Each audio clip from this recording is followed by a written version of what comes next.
Salaman dulu Kang Deddy, saya kamu ya. Jadi cocok dua. KDN dengan KMH ya, kamu nawar kulit.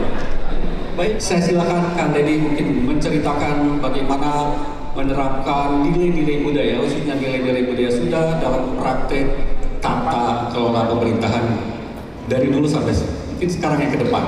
Silakan Kang Deddy. Saya disuruh apa? Berbagi pengalaman dan ngadongeng boleh ya. Mangga. Ya, assalamualaikum warahmatullahi wabarakatuh. Sampurasun. Moderator yang tampannya ketelatan. Karena tampannya kan dulu waktu muda, sekarang udah terlatih bilang tampan. Pak Rektor, Pak Dekan dan semua yang hadir. Sebenarnya kuliah budaya saya sudah tadi sama puisi itu. Saya nangis itu dengar itu. Nangisnya ada dua hal di situ. Yang pertama adalah menyampaikan tentang nyambat, kata orang Sunda itu nyambat karuhun. Nah, ini karuhun ini menjadi problem tersendiri dalam hampir 30 tahun ke belakang. Karena ketika bicara karuhun itu selalu diidentikan dengan kemusyrikan, kekafiran, keterbelakangan, ketertinggalan. Nah, kalau kita sudah ingin meninggalkan karuhunnya, saya meyakini bangsa tidak akan punya masa depan. Karuhun itu kan nilai-nilai masa lalu, orang tua kita dulu, kakek orang Sunda itu tingkatannya banyak. Itu kayaknya bahasa Sunda dibanding bahasa lain ya. Coba bayangin, aki, nini, buyut, bau, janawareng, udeg-udeg, kai siwul. Panjang Pak, bahasa Indonesia mah hese, kakek, nenek, buyut, udah selesai. Makanya jangan terlalu banyak dipakai itu bahasa, nanti takut cepat selesai. Nah, apa artinya bahwa manusia itu tidak akan pernah terpisah dengan masa lalunya. Karena manusia tidak akan terpisah masa lalunya, maka dia akan memiliki hubungan sampai kapanpun bagi mereka yang ingin meletakkan itu dalam kerangka hidupnya. Maka Indonesia itu dulu Nusantara itu daerah-daerah, wilayah-wilayah kebudayaan yang berasal dari wilayah kerajaan itu meletakkan leluhur itu menjadi fundament utama dalam seluruh aktivitas hidup. Maka memulai itu pasti dimulai dengan kalimatnya sederhana, mipit kudu amit, ngalak kudu bebeja. Mipit kudu amit, ngalak kudu menta. NU mentradisikan itu dengan tawasul. Sunda mentradisikan itu dengan rekes, raja. Proses hubungannya sesungguhnya adalah perlawanan terhadap filsafat darat. Orang Sunda itu orang kebudayaan, bukan hanya Sunda, seluruh kebudayaan Nusantara mengajarkan bahwa manusia dengan alamnya adalah satu kesatuan sistem, satu kesatuan nilai, bagian yang tidak terpisahkan. Maka seluruh aktivitas hidupnya ketika dia berhubungan dengan kepentingan mengambil bagian dari alam, berhubungan mengambil kepentingan dari bagian dari alam, maka dia minta dulu. Maka tradisi minta itu membangun tradisi silaturahmi, yaitu tradisi saling mendekatkan. Nu jauh urang deukeutkeun, geus deukeut urang layeun, geus layeun urang pageutkeun, geus paheut silih wangikeun. Artinya apa? Saya datang di sini bukan untuk merusak. Saya datang di sini hanya ingin menjadi bagian. Saya ada di belantara ini, tidak ada satupun saya ingin merusak belantara ini. Saya hanya ingin menjadi bagian dari belantara ini. Karena dia ingin menjadi bagian, maka dia bagian yang tidak terpisahkan. Maka dia berserah. Maka kalimatnya sederhana. Mangga nyangakeun beuheung teu-teukeun dikoro gorokeun suku genteng blokeun. Nah, Bapak tahu urusan ini. Nanti jelasin lagi dalam kuliah bentuknya. Nah, kemudian bentuk penyerahannya itu maka disimbolisasikan dalam bentuk sasajen. Sasajen itu susungguh. Apa itu sasajen? Susungguh itu adalah persembahan sebagai bentuk penghormatan, bukan penghambaan, penghormatan. Maka nyangakeun buk salamar getih satetes, maka itu disimbolkan dengan bunga yang 7 rupa.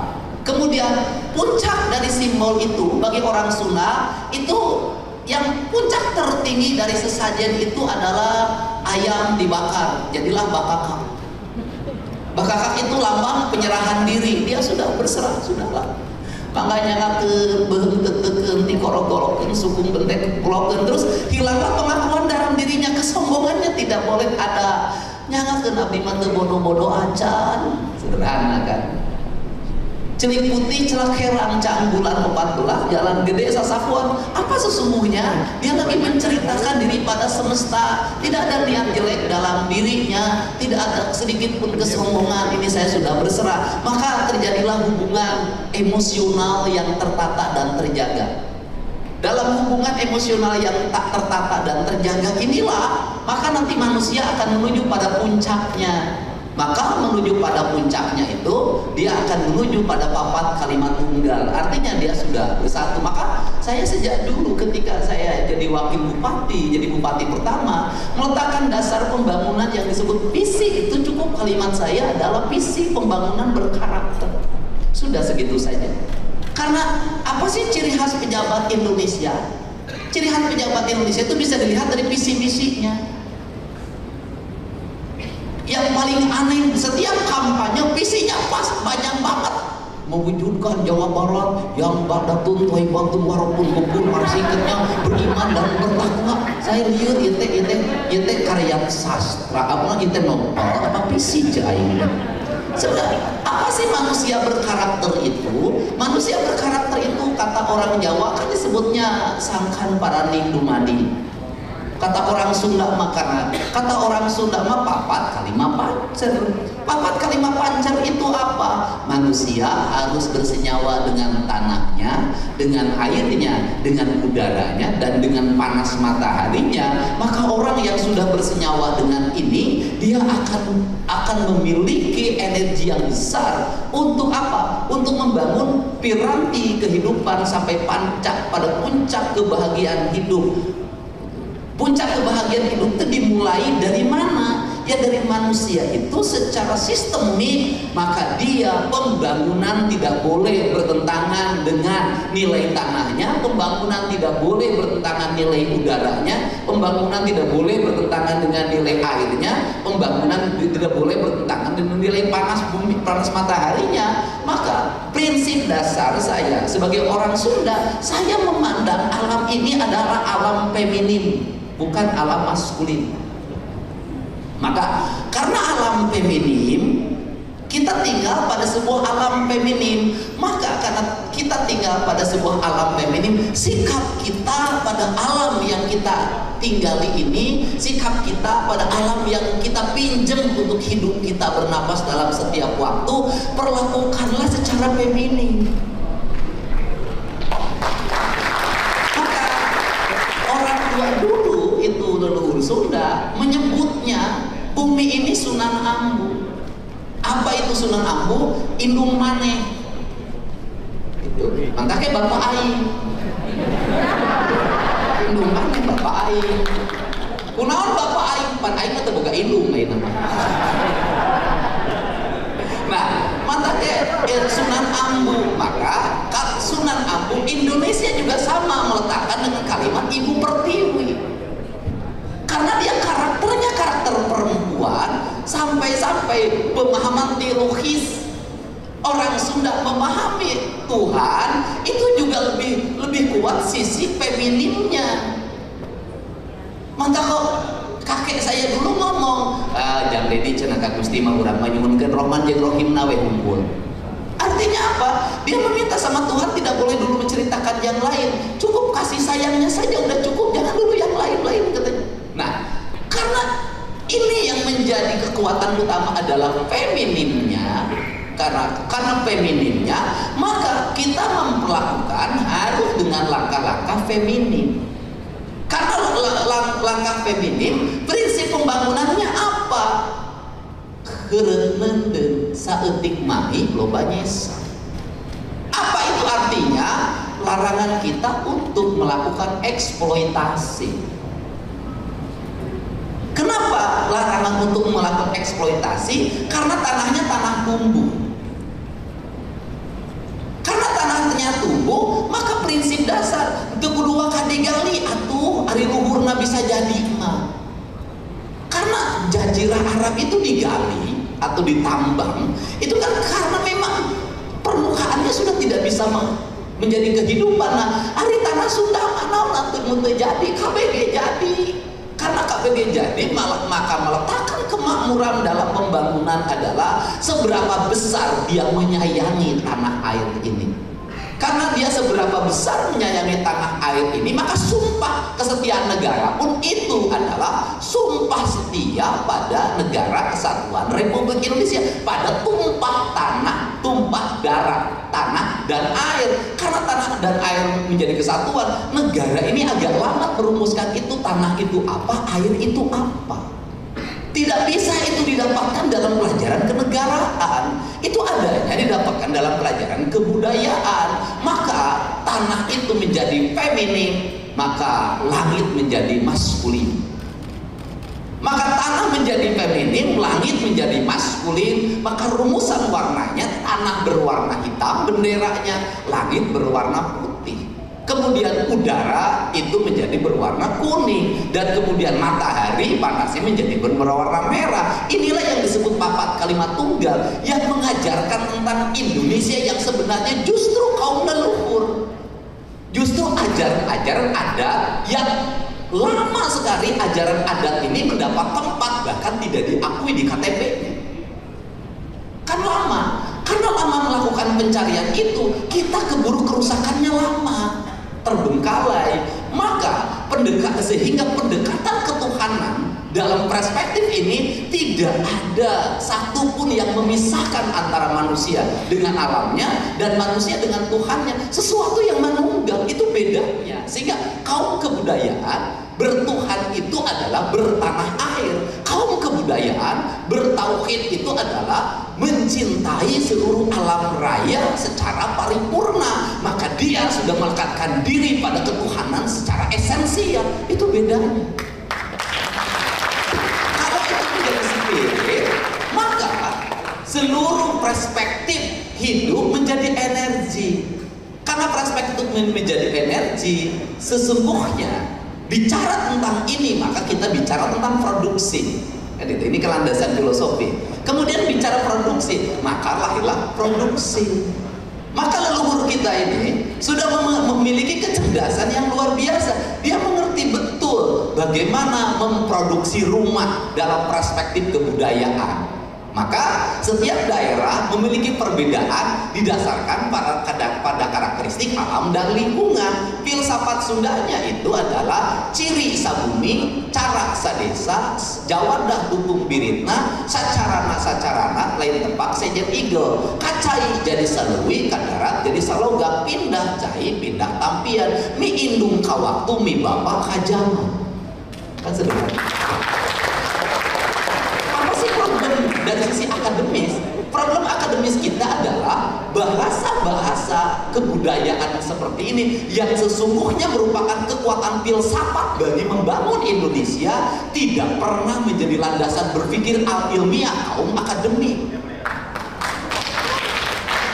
Kita langsung saja keluar terus ke Prancis, ke Yunani. Langsung saja kita ke Plato, Sokrates. Pan Sokrates macam pernah jadi RT di Depok. Pendekatan Plato belum tentu cocok untuk pendekatan Garut. Kenapa? Yang berguru itu kan harus pada orang yang sudah meletakkan kerangka dasar peradaban di sini. Kita tinggal menyempurnakan apa yang menjadi kelemahan leluhur kita. Kalau kita ganti judul, mengambil pada orang lain, balik hadiah nyata bisa nyianan paling pasti ada di TV. Nah ini karena itu, coba lihat, saya boleh deh melihat piranti ikat. Saya sudah mempelajari itu. Semakin ke timur ikat makin semakin pendek, semakin ke arah barat semakin tinggi. Ikat Madura segini, ikat Surabaya segini, naik ke Jogja segini, naik ke Jawa Barat segini, naik ke Sumatera ke Lampung segini, nanti ke Sumatera Barat segini, nanti ke Sumatera Utara segini, terus rumah juga begitu. Makin ke timur rumah makin pendek, makin ke barat ke Sumatera makin tinggi. Kan ini perspektif kebudayaan yang didasarkan pada nalar apa? Nalar lingkungan. Nalar lingkungan didasarkan pada apa? Pada rasa. Rasa didasarkan pada apa? Pada cinta. Apa yang hilang dari seluruh ilmu pengetahuan yang ada di negeri ini adalah cinta yang hilang.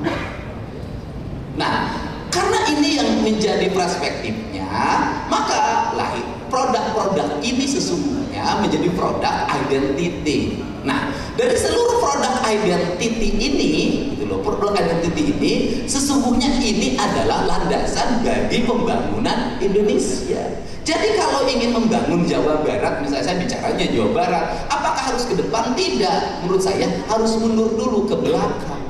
Kenapa harus mundur dulu ke belakang? Karena kita ke depan tanpa arah, ini mau kemana? Kata orang Sunda, lamun urang neangan kulon wetan deui, lamun urang neangan itu ieu deui, lamun urang neangan aya eueuh deui, lamun urang neangan bener salah deui. Karena ini kita salah dalam melangkah ini, bingung mau pergi kemana, maka kita harus kembali ke apa? Ke asas kita, ke dasar kita. Dasar apa kita? Dasar kebudayaan. Kemudian ketika bicara kebudayaan dalam tata kelola pemerintahan itu hanya bagian dari strategi untuk membangun piranti kebudayaan. Maka negara yang akan mengalami kemajuan adalah negara yang berkebudayaan. Tidak memiliki nilai kebudayaan, seluruh produktivitas itu adalah kebudayaan. Penyesatannya di mana? Penyesatannya adalah kebudayaan disimpangkan menjadi kesenian. Itu padahal kesenian itu adalah ranting atau daun atau bunga dari kebudayaan. Kebudayaan itu kan seluruh produktivitas hidup. Bukankah produktivitas hidup manusia itu yang paling mendasar? Ada satu adalah bahasa kebudayaan, dua adalah makanan kebudayaan, ketiga adalah pakaian kebudayaan, yang ketiga adalah seni kebudayaan. Bukankah peradaban Barat melakukan hegemoni terhadap kita sebagai bangsa Asia juga dimulai dengan hegemoni bahasa, hegemoni pakaian, hegemoni seni, hegemoni makanan? Bukankah kita adalah produk itu? Nah, sehingga dalam perspektif saya yang paling bergengsi itu dalam sebuah universitas adalah fakultas kebudayaan.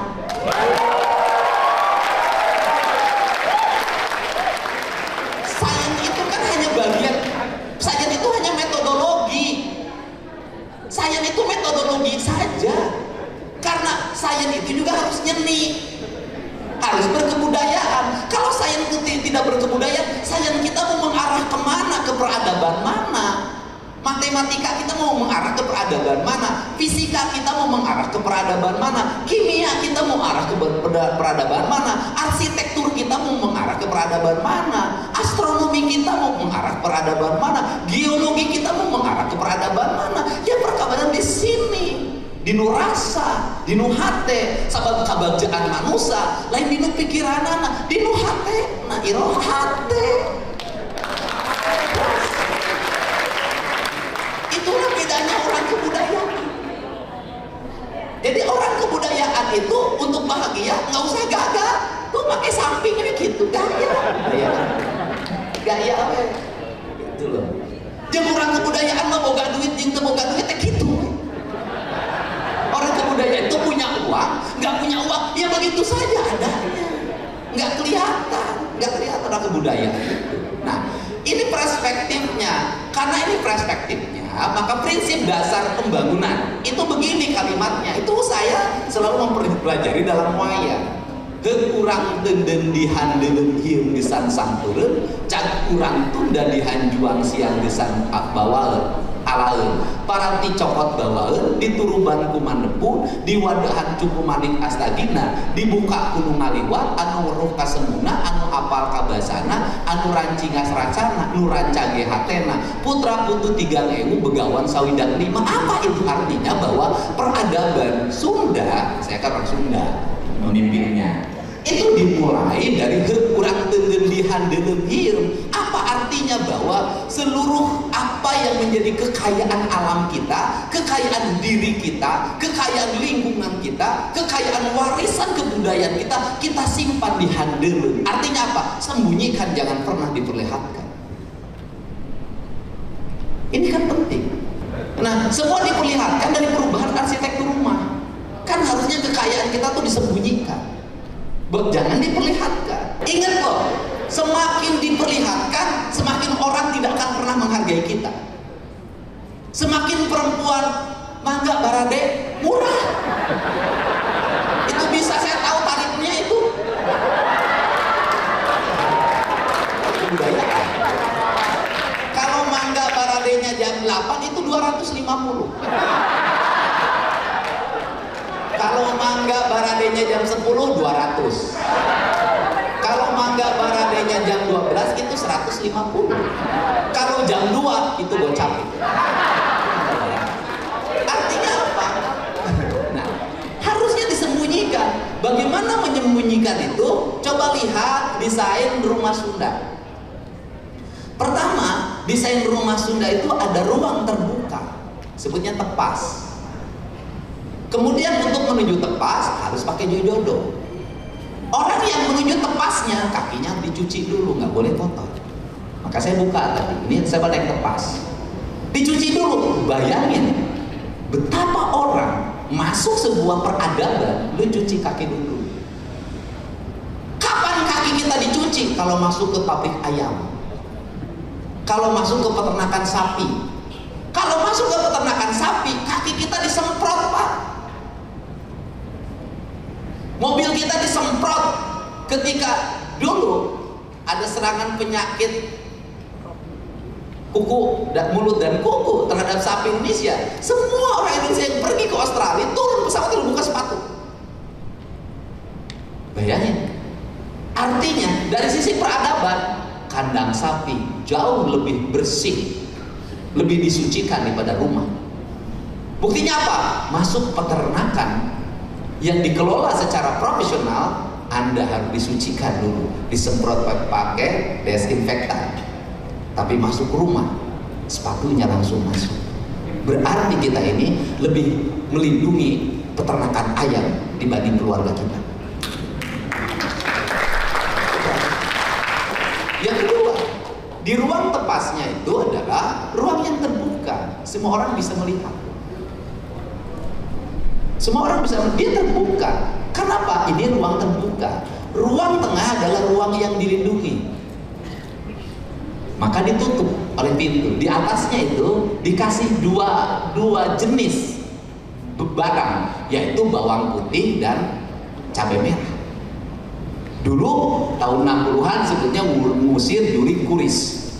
Tapi dalam perspektif saya, sesungguhnya orang tua kita lagi meletakkan bahwa tidak boleh ada unsur-unsur yang memiliki peredaran yang cepat dalam bentuk virus yang masuk ke ruang tengah.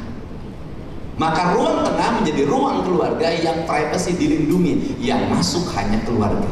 Setelah itu ada, tetapi anak-anak itu tinggal pada sebuah ruang tengah, dia tidur bersama. Kamar hanya dua, kamar ibunya dan nanti kamar calon pengantin kakak-kakaknya. Masuk dulu ke situ, setelah itu pindah. Bagaimana kebersamaan dibangun? Kemudian luasnya di mana? Di dapur. Kenapa dapur luas? Karena tempat interaksi, makan di situ, sendagurau di situ, seluruh kekayaan di situ. Di mana letak ruang spiritualnya? Ruang spiritualnya disebutnya goa. Goa itu apa? Ruang spiritualitas, disimpan keangkeran. Bagaimana dibuat keangkeran? Karena di situ tempat menyimpan beras. Tidak boleh anaknya masuk, tidak boleh bapaknya masuk. Kenapa di situ privacy? Siapa? Kenapa privacy? Karena ibu tahu pengendali ekonomi. Karena apa? Goa itu adalah sakral. Maka sedikit banyaknya beras itu hanya ibunya yang tahu, anak-anaknya tidak boleh tahu, suaminya tidak boleh tahu. Kenapa? Kalau dalam bahasa sekarang, ini adalah devisa negara, devisa keluarga. Ibu yang punya rasa dan cinta untuk mengaturnya. Nah, dari situ saja itu sudah terlihat bagaimana sebuah piramid peradaban dibangun, bagaimana sebuah keluarga dilindungi, bagaimana kekayaan disimpan, dan bagaimana cadangan dibangun. Nah, itu henteu dihandeleuheun gesan samper. Untuk siapa itu? Untuk disamper. Samper siapa? Generasi berikutnya.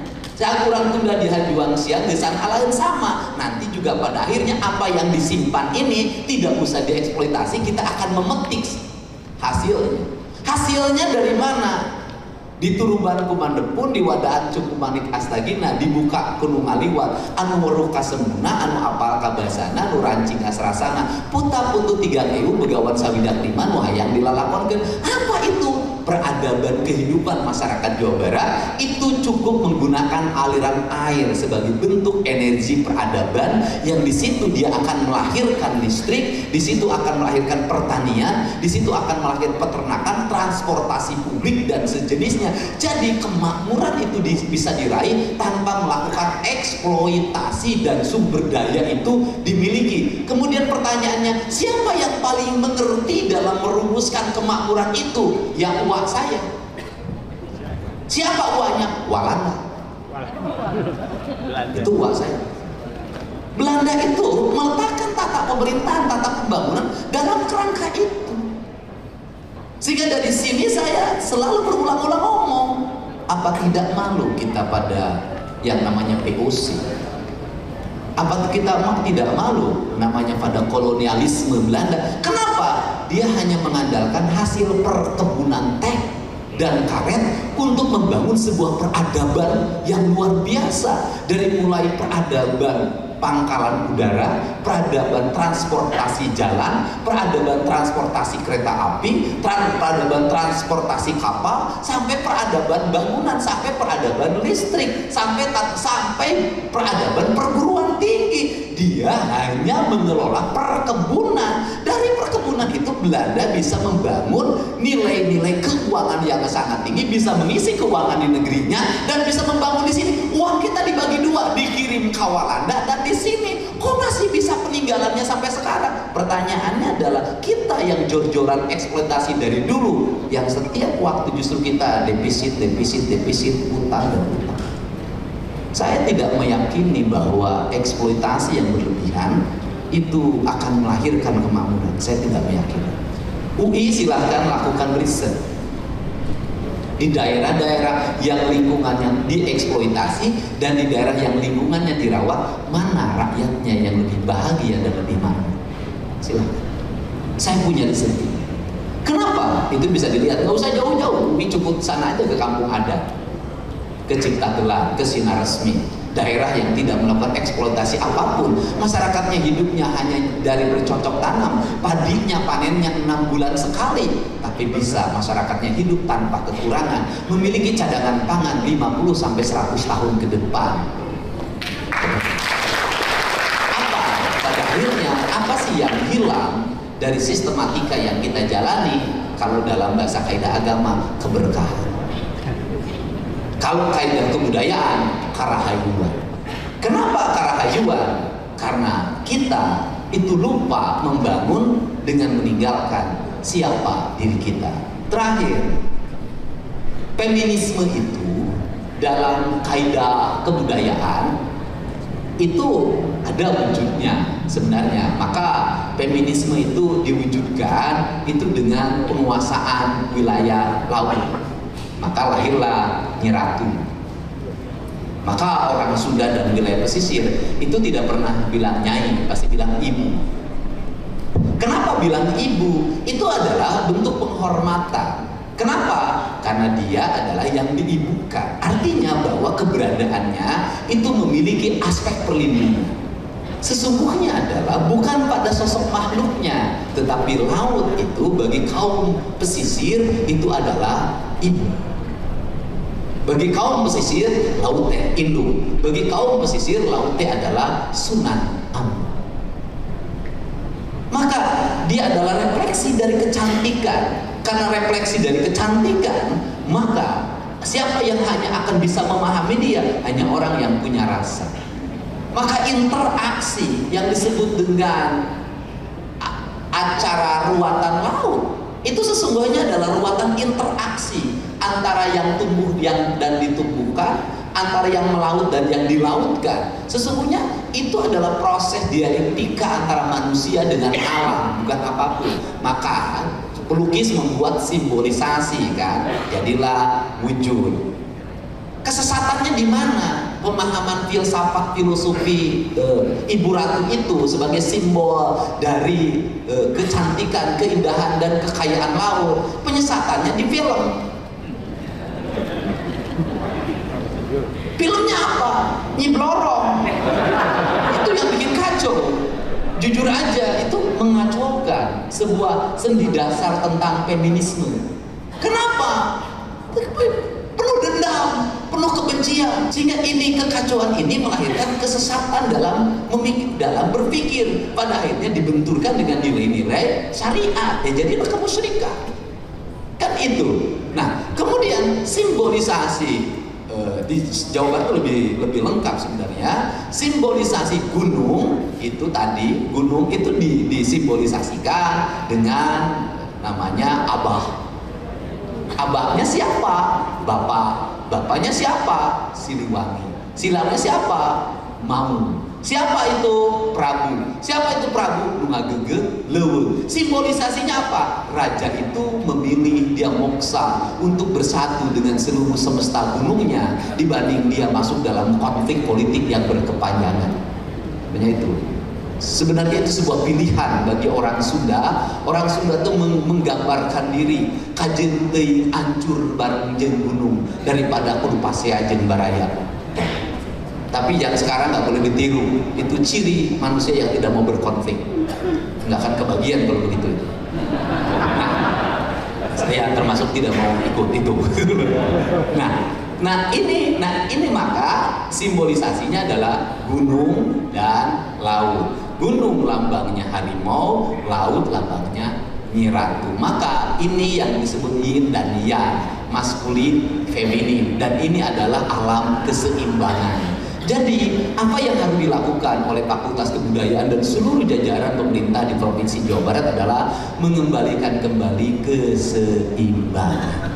Maka keseimbangan itu saya mulai dengan apa? Dengan melakukan perubahan tata ruang, mengeluarkan peraturan gubernur larangan alih fungsi lahan. Karena saya melakukan keseimbangan. Tetapi karena alamnya alam pancaroba, maka pamimpin teh lamun dihareup kudu jadi panuntun, ditukang kudu jadi nu ngadorong, kan? Digigir kudu jadi pamanggul. Apa artinya? Maka saya harus tampil untuk melakukan action secara personal. Karena apa? Karena anggarannya tidak ada. Kalau rapat dulu tidak akan pernah beres. Maka saya turun untuk bongkar.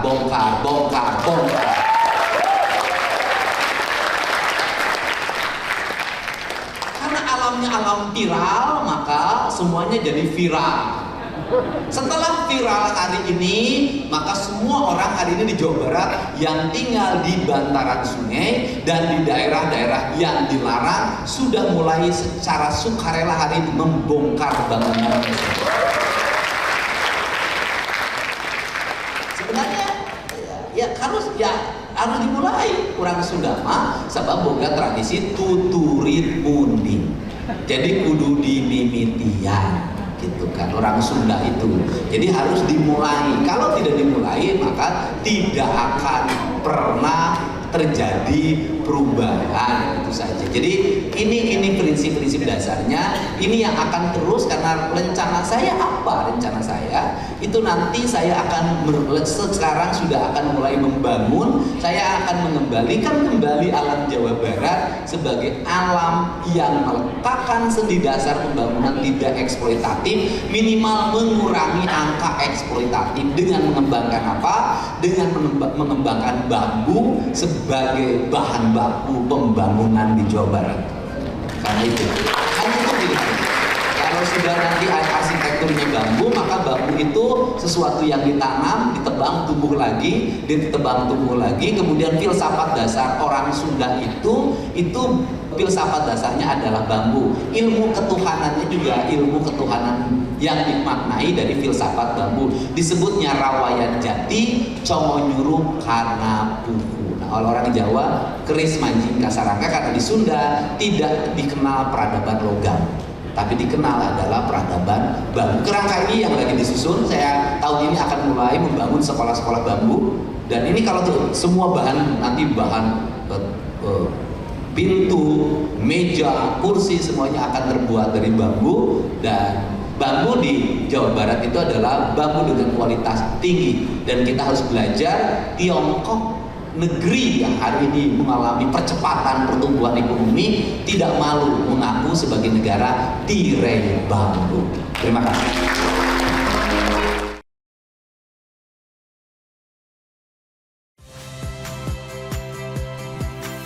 Saya Radi Saputro. Saksikan program-program Kompas TV melalui siaran digital, pay TV dan media streaming lainnya. Kompas TV, independen, terpercaya.